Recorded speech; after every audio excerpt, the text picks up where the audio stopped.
kita beruntung dan berbangga sekali. Bersama kita ada Kang Yayan Merdok. Halo, assalamualaikum warahmatullahi wabarakatuh. Ada gerget.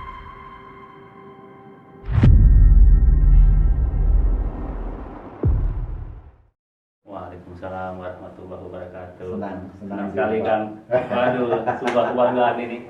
Ini kali kedua ya. Kali kedua. Kita ketiga. Kali ketiga ya, kali ketiga. Dalam waktu yang singkat Dalam waktu yang singkat. Dan perlu kami sampaikan, sekarang kita berada di Cape Town, ya, Cape Town, Afrika Selatan, dan berbangga sekali, beruntung sekali kita bisa bertemu dengan Kang Yayan. Ada proyek Kang ya di sini. Alhamdulillah. Dan saya juga cukup bangga gitu di sini begitu saya datang ke salah satu kota di satu negara ini, kok saya ketemu dengan aparatur negara yang begitu yang saya rasa berbeda dengan di mana saya juga pernah datang ke beberapa negara lain yang memang ada seperti ini, tapi di sini kadang saya melihat friendly, ya. tapi ternyata begitu saya sempat datang ke KJRI langsung di kantor kan, ternyata di sini friendly semua. Memang cara kerja KJRI di Cape Town ini best. Saya pernah ketemu dengan wakil-wakil kita di New York juga, sangat bersahaja, tapi di sini luar biasa. Terima kasih Kang. Terima kasih banyak. Kalau pejabat kayak gitu sekarang di sini semua ini top markot. Ya, itu terjadi karena apa? Karena ada istilahnya itu mestakum, semesta alam mendukung. Gimana kamu, begitu kita. Jadi mungkin bisa begini karena Kang Yayan ini memang bersahaja, humble, dari bertemu dengan kita juga ya seperti itu. Jadi mestakum ya, semestanya alamnya mendukung untuk. Jadi kehadiran saya dari ketemu, saya kemudian sempat berkunjung ke kantor. Betul, kerja di Cape Town. Sempat juga ditemani weekend. Betul. Dan sekarang diundang ke rumahnya. Ini luar biasa. Terima kasih banget Pak Faiz. Ya, sama-sama Kang Yayan. Merasakan ya apa tadi, kita ada rempeyek ya. Sedikit. Itu khas. Jadi kita tahu kalau jauh dari luar Indonesia kan pasti yang dikangenin adalah cita rasa makanan maupun aroma Nusantara kan. Lain banget, kayak nggak minum berapa hari itu, kayak mau minum pas buka pertama puasa. Betul. Des gitu dapatnya. Ngerasain nuansa. Aduh, ini pas aroma yang pas banget dalam lidah kita. Betul. Jadi yang sudah lama dahaga tiba-tiba dapat air, kita bisa minum, bukan hanya menuntaskan rasa dahaga tapi juga menuntaskan rasa. Nah, itu bedanya rasa. Kalau cuman minum aja kan oke lah, ada semua di mana, tapi rasa dari air itu sendiri yang dan ya memang ternyata kemanapun kita pergi, sejauh apapun kita meninggalkan Indonesia, yang memang bumi dan tanah air kita, itulah yang kita bawa cita rasanya kemana-mana. Betul. Dan mudah-mudahan itu termasuk menjadi hal-hal yang baik yang bisa menjadi pribadi kita, sehingga secara tidak langsung bisa menjadi promosi untuk negara kita sendiri. Nah, itu poinnya kita Kang. Poin yang akan tadi sampaikan tentang membawa cita, membawa rasa Nusantara. Betul. Ya, itu dalam hal ini silat. Ya kan itu kebetulan ya, alhamdulillah ini betul. Rasa ini khasanah Nusantara yang ada di Kang Yayan, sama ada di Kang Cecep, ada di Iko Uwais, yang kemudian rasa Nusantara itu, khasanah Nusantara, silat itu kemudian menggema seluruh dunia. Jadi alhamdulillah dan saya sebagai bagian dari masyarakat pencaksilat, khususnya saya sangat mengucapkan terima kasih kepada KJRI, kepada 3 minggu lalu difasilitasi untuk bisa bersilaturahmi tidak saja dengan warga Indonesia yang ada di Cape Town, tapi juga dengan masyarakat, para pecinta silat yang ada di Cape Town, yang orang-orang Cape Town Cape Town sendiri sendiri, ya. benar. Ternyata pencaksilat sudah ada di Cape Town dan mereka sangat-sangat mengharapkan ini, mudah-mudahan nanti dari PBIPSI atau dari Persilat ada program pengiriman pelatih mungkin ke sini. Betul. Nah, kalau kayak kungfu atau wushu itu kan ada Jackie Chan, Donnie Yen, Jet Li, Iya. itu kan kemudian dari Muay Thai-nya ada Tony Jaa. Tony Jaa. Nah, Indonesia itu dengan pencaksilatnya sekarang kita punya Iko Uwais. Dan tapi saya berharap akan muncul Iko Uwais yang mudanya gitu kan, yang akan meneruskan nanti kalau ya kita nggak tahu berapa lama lagi gitu kan, kami gitu kan Iko gitu kan, dan saya akan senang kalau misalkan saat Iko masih tetap memegang puncak prestasi, ada muncul Iko yang mudanya gitu kan, karena selain silat itu ternyata sebuah, kalau katakanlah siapapun sekarang menggeluti silat hanya karena hobi, nah itu tidak tertutup kemungkinan di dalam hobi juga ternyata kalian bisa atau siapapun bisa menorehkan prestasi kan. Yang penting apapun yang kita lakukan dengan serius ya, tidak asal-asalan ya. Apapun gitu kan serius itu kan, tidak berarti oh ini aja, enggak juga gitu kan. Kita suka sepak bola, geluti sepak bola dengan serius ya. Mungkin enggak sepak bola aja, kalau hobi lari ya lari juga sekali-kali, tapi kan itu ada koneksitasnya gitu kan. Begitu juga hobi bela diri, sama lah seperti misalkan sekolah ya, saya mungkin seperti dulu Pak Is ini untuk bisa menjadi seperti sekarang ini kan tidak semudah gitu kan. Kalau orang mungkin bisa ngelihat wah enak ya Pak Is sekarang ya, enak ya enak ya siapapun gitu kan. Nah itu karena Pak Is sudah bekerja ya jadi aktor katakan, halo gitu. Kita mungkin bisa di ini kan, kalau saya dulu kan belajar dari usia 12-13 tahun, kemudian ngajar silat saya dari tahun 88 sampai sekarang masih saya sebagai salah satu pelatih dan juga pengurus di Perguruan Pencaksilat Tenaga Dasar Indonesia atau PSTD Indonesia. Walaupun dengan kesibukan saya saat ini memang jujur waktu saya ngajar itu sangat-sangat terbatas, tapi saya selalu berusaha untuk tetap bisa kontak, bisa komunikasi dengan kawan-kawan pesilat gitu kan. Dan di belum lama ini, mungkin 1 bulan lalu itu, setelah ada pengukuhan pelatih di pengukuhan untuk pengurus PBIPSI, saya juga ternyata dimasukkan sebagai bagian dari pengurus di PBIPSI. Mudah-mudahan saya juga bisa jadi bagian dari orang-orang silat yang bisa memberikan dampak yang baik untuk silat. Iya Kang Ian, perlu saya sampaikan ya teman-teman. Ini kalau dalam konteks diplomasi internasional, Kang Ian ini dan teman-teman Iko Uwais, Cecep adalah diplomat. Kenapa? Amin. Karena promoting. Jadi salah satu fungsi atau tugas perwakilan itu adalah mempromosikan. Jadi kan karena itu mempromosikan silat, bukan hanya mempromosikan silat. Nah kalau kita lihat di John Wick 3 Kang ya, John Wick itu kan ada bahasa Indonesia itu. Betul, itu memang satu hal yang berbeda di John Wick itu. Kalau di film-film yang lainnya biasanya kami hanya memperagakan pencaksilat saja sebagai sebuah budaya, sebagai sebuah diri. Tapi di film John Wick ini, alhamdulillah kami dengan pencaksilat sebagai budaya, sebagai bela diri khas Indonesia, itu juga kita bisa perkenalkan atau bisa tampilkan senjata asli Indonesia dari Minangkabau, yaitu karambit. Karambit, oke. Nah, yang lebih membanggakan kami lagi adalah tidak hanya silat senjata saja. Ternyata di John Wick itu bisa sampai bahasa, walaupun hanya satu kata gitu kan, satu kata saja atau satu kalimat saja yang disampaikan, bahkan itu sebuah ucapan yang on the spot gitu kan.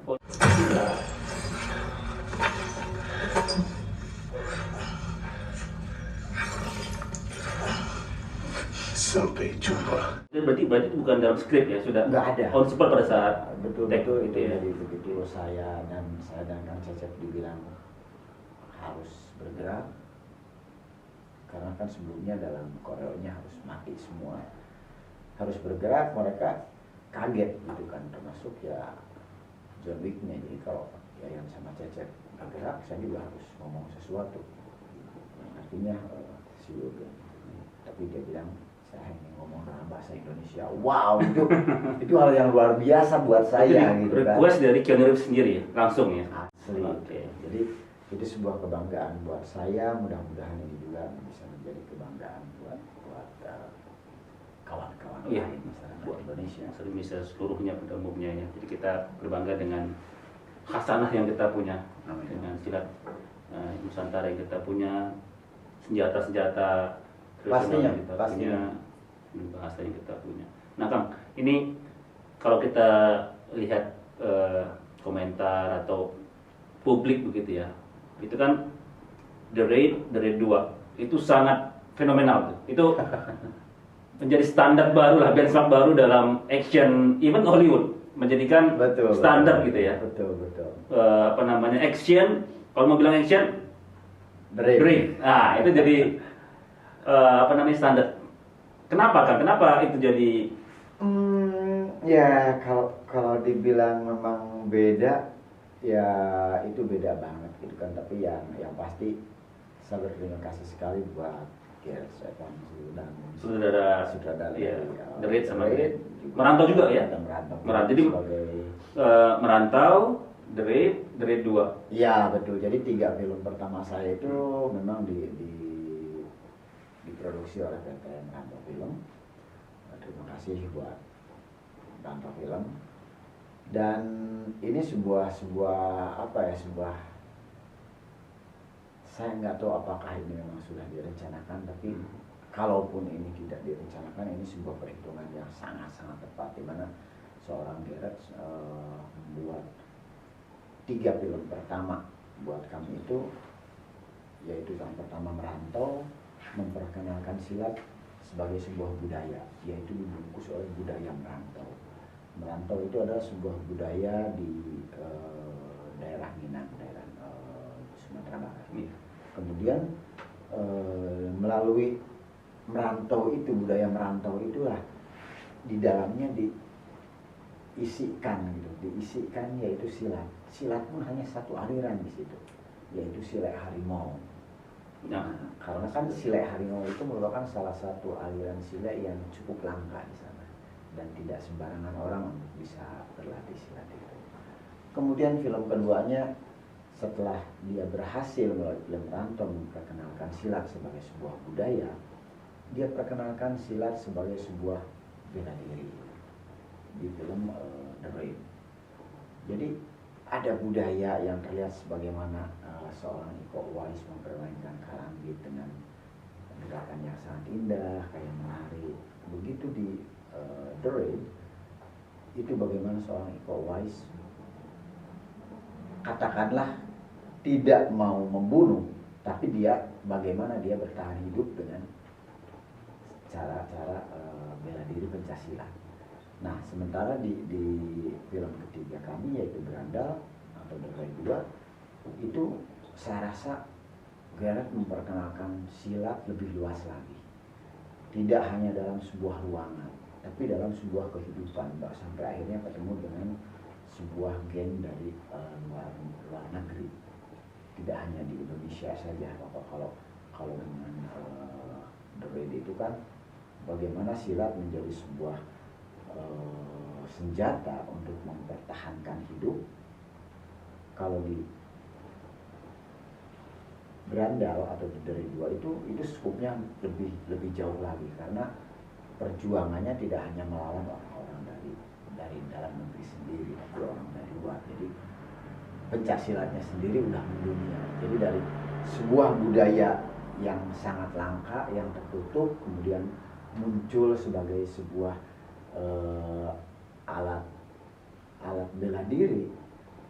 Berikutnya itu mungkin nantinya untuk bela bangsa. Mungkin seperti itulah kita kira. Tapi yang jelas dari ketiga film itu betul-betul memperkenalkan silat dengan, menurut saya sih, secara sistematis banget gitu, pelan-pelan, tapi orang begitu di film kedua aja melalui The Raid itu udah langsung meledak di Hollywood gitu. Dan itu terima kasih banyak Gareth, karena melalui film ini juga Anda memperkenalkan saya pada dunia, Anda merubah banyak tentang diri saya dan juga merubah banyak orang tentang pencaksilat.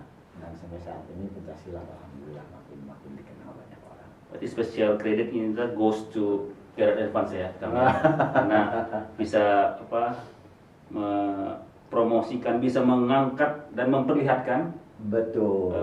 Keindahan silat. Tapi bagi aku sendiri kan, di luar kesuksesan sudah didapatkan dengan silat, silat bagi Kang Yayan sendiri maknanya apa? Buat saya sih ingin, saya kalau saya menyampaikan makna yang dalam tentang pencaksilat mungkin susah, karena pengetahuan saya tentang pencaksilat itu saya rasa masih terbatas. Jadi untuk sementara saya bisa melihat bahwa silat itu ya seperti beberapa tua silat bilang bahwa silat itu ya silaturahmi. Oke. Itu secara tua silat itu kan. Tapi secara apa itu pencaksilat? Kalau kata orang-orang silat itu ya ternyata silat itu bukan hanya bela diri. Jadi bisa dikatakan pencaksilat kalau di dalamnya itu terdapat unsur olahraga, terdapat unsur seni, ada unsur bela diri, dan juga ada unsur mental spiritual. Jadi tanpa adanya keempat unsur itu bukan pencaksilat. Bahkan ada yang mengatakan ya tidak hanya itu saja, bahkan ada persaudaraan. Itu betul, dan itu mungkin yang membedakan pencaksilat dengan hal lain. Dan kalau buat saya pribadi, pencaksilat itu adalah mungkin sampai saat ini ya memang udah menjadi bagian hidup saya gitu kan. Walaupun memang apakah karena memang keinginan atau kebutuhan, dan memang saya butuh pencaksilat karena orang kadang mengatakan saya sebagai pendekar silat, padahal belum atau bukan atau paling tidak belum lah. Saya belum jadi jauh dari kata pendekar silat.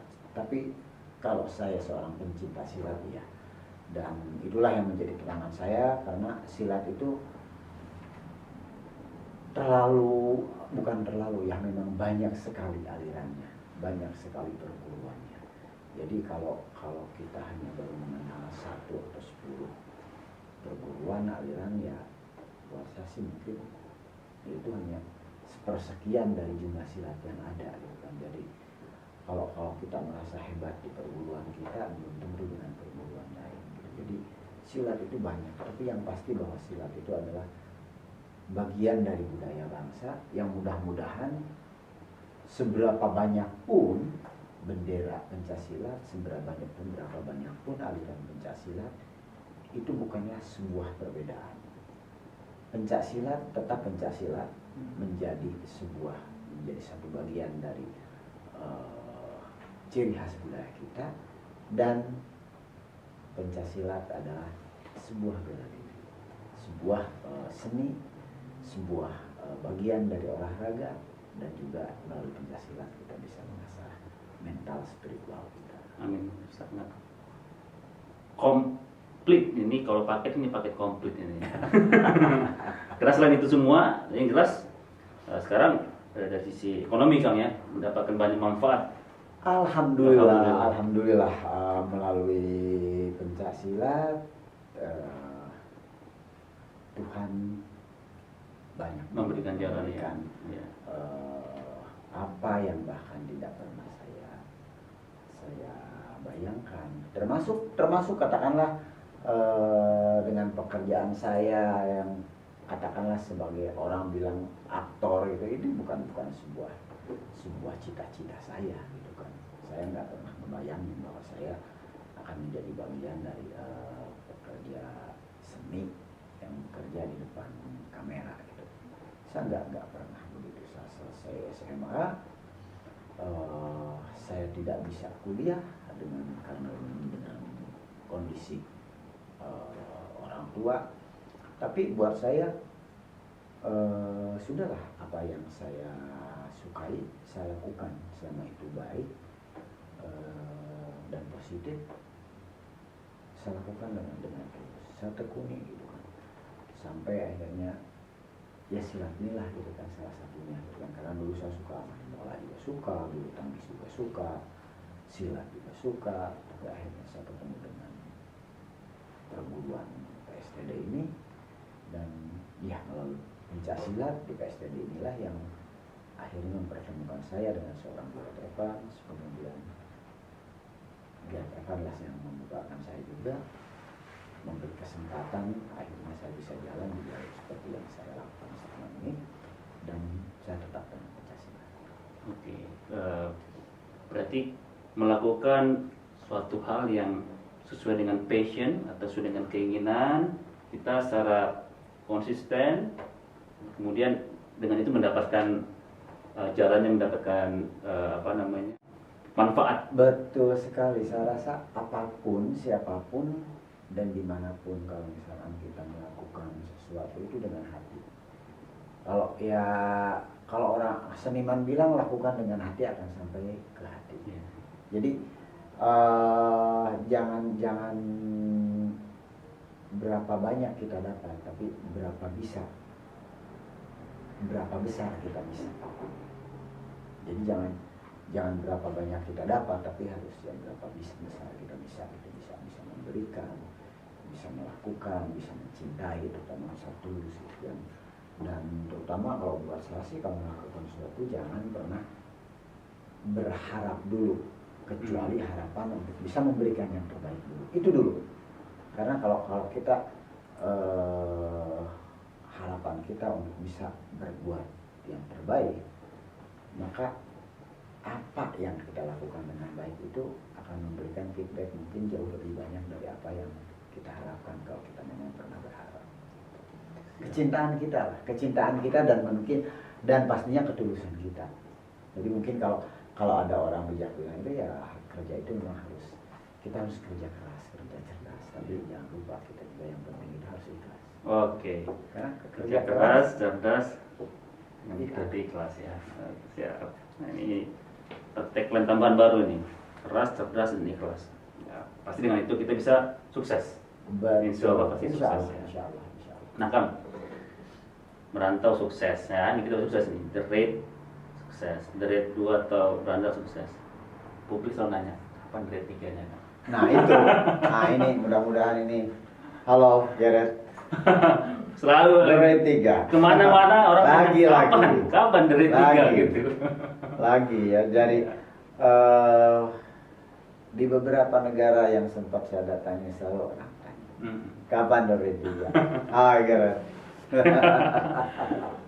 Mudah-mudahan Gareth dengar langsung ya, suara publik seluruh dunia kayaknya pergi ke New York nanya The Raid 3, pergi ke Cape Town nanya The Raid 3, pergi ke Amerika nanya The Raid 3. Jadi semua memang menantikan Mad Dog ini ya, sosok Kang Yayan yang luar biasa. Tapi teman-teman, kita semua melihat tadi, mendengarkan langsung kesuksesan yang diraih Kang Yayan itu bukan instan, butuh perjuangan panjang, butuh dedikasi, butuh ketulusan. Itu yang penting. Kang, ini sekarang ada project ya. Kami doakan Kang, project yang di sini. Amin. Untuk sukses. Amin. Kita nantikan nanti begitu sudah saatnya tiba. Nah, kita tunggu. Ini kan bagian dari surprise ini. Makanya kita beruntung sekali ini. Surprise-nya ada, tapi kita tunggu nanti. Ada momennya Kang ya untuk diberitahukan. Ada. Insya Allah tahun depan akan keluar. Tahun depan ya? Oke, tahun 2023. Ya. Ini termasuk cepat untuk sebuah film besar ini. Oh, ini film besar ya? Film besar. Kita nantikan film. Kalau merantau The Raid itu berapa lama Kang? Itu lama banget. Ada yang sampai hampir 1 tahun. Oh ya? 1 tahun? Ada yang hampir 1 tahun. Itu yang The Raid 2 atau yang Yang dari 2 itu Yang paling lama dari tiga dari dua. Dari 2. Itu hampir setahun itu ya. Hampir setahun. Dari 1 itu 4 bulan. Dari rencana 2 bulanan jadi 4 bulan. Jadi no wonder kalau hasilnya seperti itu. Setahun, karena membayangin yang waktu dari 2 kan itu Kang jadi Prakoso kan. Iya. Keluar nih bantu sama Kang Cecep, dan tiba-tiba keluar dari gedung itu salju gitu ya. Membayangin kan. Kalau nggak salah itu spotnya kan di Jakarta Kota itu ya. Di Jakarta. Jakarta tiba-tiba ada salju. Nah ini nggak no wonder kalau memang hasilnya luar biasa itu. Karena hampir setahun. Itu kalau dari ketiga tadi Kang, itu dari merantau, dari sama dari 2 yang paling kompleks, paling sulit. Kalau untuk Kang Yayan, Saya rasa lebih kompleks sih di Berandal. berandal. Tapi kalau kita ngeliat, kalau mungkin ngeliat kan di Medok itu yang orang Betul, tapi di Medok itu mungkin itu bisa tercuri perhatiannya itu di fighting. di fighting ya. Tapi buat saya sendiri, saya merasa ada beban itu bahkan di film yang ketiga di Berandal. Karena Berandal itu mungkin kemunculan Prakoso itu hanya 4 kali mungkin. Iya. Tapi kalau salah satu kemunculan itu gagal, ya nggak jadi Prakoso gitu. Karena saat pertama muncul kan bagaimana dia seorang gembel lah, manusia mau lewat aja minggir gitu melihat ada yang duduk. Kalaupun ada yang berani nyamperin cuma anjing kampung. itu saat pertama muncul kan. Tapi saat kemunculan berikutnya bagaimana kok tiba-tiba si Prakoso ini kok sampai bisa ketemu dengan geng kepala mafia terbesar itu saat itu yang diperankan oleh Om Dio. Nah itu kan wah, berarti dia memang punya sesuatu gitu Prakoso itu. Kemudian bagaimana dia sebagai seorang laki-laki yang katanya jagoan, tapi dia betul-betul takut gitu dengan mantan istri. Tapi dia tetap punya tanggung jawab sebagai seorang bapak terhadap anaknya gitu. Nah itu, jadi ada dramanya. Dan yang terakhir adalah ya tentunya bagaimana seorang Prakoso yang berani ngedeketin anjing kampung, tapi kemudian bagaimana dia sebuah sosok yang sampai diundang oleh geng mafia terbesar, kemudian seorang laki-laki yang memiliki tanggung jawab terhadap seorang anaknya, dan dia sangat takut dengan mantan istrinya, tapi juga kemunculan yang akhirnya adalah seorang Prakoso yang bengis, yang tidak peduli berapapun musuhnya gitu. Dia punya satu ciri khasnya, itu fokus di situ. Kita lihat di fighting pertamanya itu, saat dia mengatakan golok ini hanya untuk target saya gitu kan. Jadi berapa orang pun yang dia hadapi selama memang bukan targetnya, dia nggak menggunakan itu golok. Dia hanya pakai berantem dengan satu tangan yang tidak memegang golok. Jadi goloknya tidak dipakainya ngebabat gitu kan. Nangkis pun tidak gitu kan. Karena dia udah fokus bahwa golok ini hanya untuk membunuh orang itu. Dan itu berhasil sampai akhirnya begitu orang-orang yang sekian banyaknya udah berhasil dia lumpuhkan, tinggal satu orang, ya udah tinggal orang itulah dia pakai golok. Jadi dia fokus gitu. Itu salah satu hal yang bagaimana seorang Gears Evan membuat cerita untuk tokoh-tokoh di dalam film. Jadi kesulitan di Dread Berandal itu di peranan Prakoso itu bukan masalah fighting, kalau masalah fighting pas selesai, tapi ada menampilkan dramanya. itu ya, dramanya, jiwanya itu Ada ya, dramanya. yang tadi Ya. takut sama istri. Tapi kalau kehidupan nyata tahu nggak? Bukan takut tapi hormat. Itu harus. Tapi hormat ya. Hormat dalam arti ya kita saling menghormati lah sesama. Karena bagaimanapun dia kan titipan Tuhan. Betul. Dan Amanah, kita. tanggung jawab, jadi partner kami ya. Betul. Anak berapa kan? Anak 3. Anak 3. Yang pertama udah insya Allah tahun ini selesai kuliah 22 tahun, yang kedua 18 dan yang ketiga ini betul-betul berkah baru 5 tahun. Alhamdulillah. Itu hadiah. Tidak dari kecil. Udah dari kecil. Ya, kita doakan semua Kang Yayan bersama istri dan ketiga anaknya sehat, sukses, Amin, bahagia amin, selalu amin, amin. dunia dan akhirat. Kang, terakhir sebelum kita tutup, pesan ini terutama untuk anak-anak muda ini. Ya.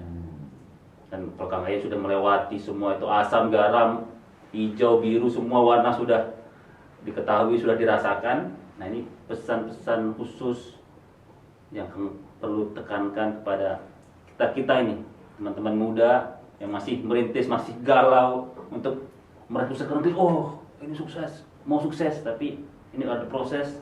Apakah kira-kira yang perlu untuk mereka dengarkan, camkan dalam masyarakat? Fokus. Cukup ya. Apapun yang kita inginkan, fokus. Karena saat kita melakukan sesuatu dengan fokus, kalau memang itu bukan jatah kita, kita akan menemukan sesuatu yang lain dari apa yang sedang kita lakukan. Siap. Jadi teman-teman, terima kasih ke Kang Yayan. Sami-sami, Berikan terima banyak kasih. wejangan. Satu kata, fokus. Terima kasih Kang. Salam silat.